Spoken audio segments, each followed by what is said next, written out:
So, Emily, the Falcons just made a trade to try and replace Jarrett's production. Yeah, and it's going to be really hard to do that. The Falcons are trading for Philadelphia Eagles defensive lineman Kentavious Street. This is a step towards replacing one of the most consistent players on Atlanta's roster.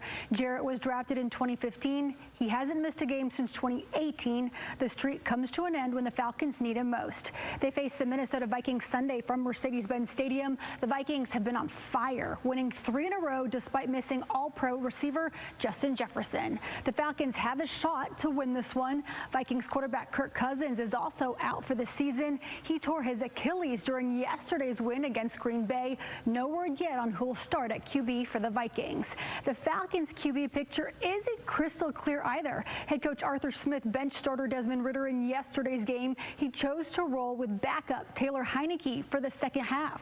More from Coach Smith about that decision ahead in sports. I'll see you in about 10 minutes. Sean?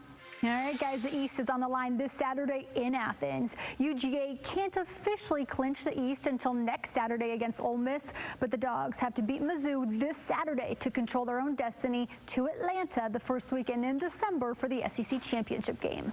Carson Beck spread the ball out against Florida. 8 different Dogs caught passes, stepping up while Brock Bowers is out. Ladd McConkey had his best game of the season after missing the first 4 with a back injury.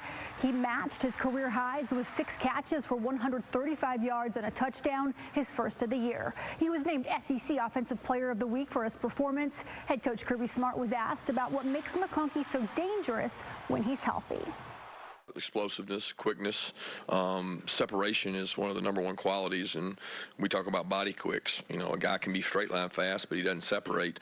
Can you come in and out of breaks? And that was the first thing that we saw in lab when we looked at him was he's quicker than he is fast, but he's fast. So when you're quick and fast is when you're good. And he is good. The Falcons had themselves a quarterback controversy on their hands after their loss Sunday at the Titans. Head coach Arthur Smith told reporters the QB change wasn't performance-based, but Desmond Ridder never came back in the game, even though he cleared concussion protocols. So now everyone wants to know, will Ridder start this Sunday against the Vikings, or will it be backup Taylor Heineke? Ridder continues to make costly turnovers, but wasn't benched because of them. Earlier today, Coach Smith told us he'd have that decision made by Wednesday. Heineke put together several second-half scoring drives, pulling the Falcons within striking distance of a win. And if you listen to Arthur Smith today, he still sounds undecided about his quarterback for next week, even if Ridder is healthy. I got to see where he's at. So that's all the best I can give you. I got to see where he's at. I got to see if that's the best thing for this team this week. Obviously, it's not something I'm concerned long term. He's done a lot of good things, but we got to find a way to go win this game. So whether, if it's Taylor, that's what we'll do. But my concern is Dez, and obviously any long-term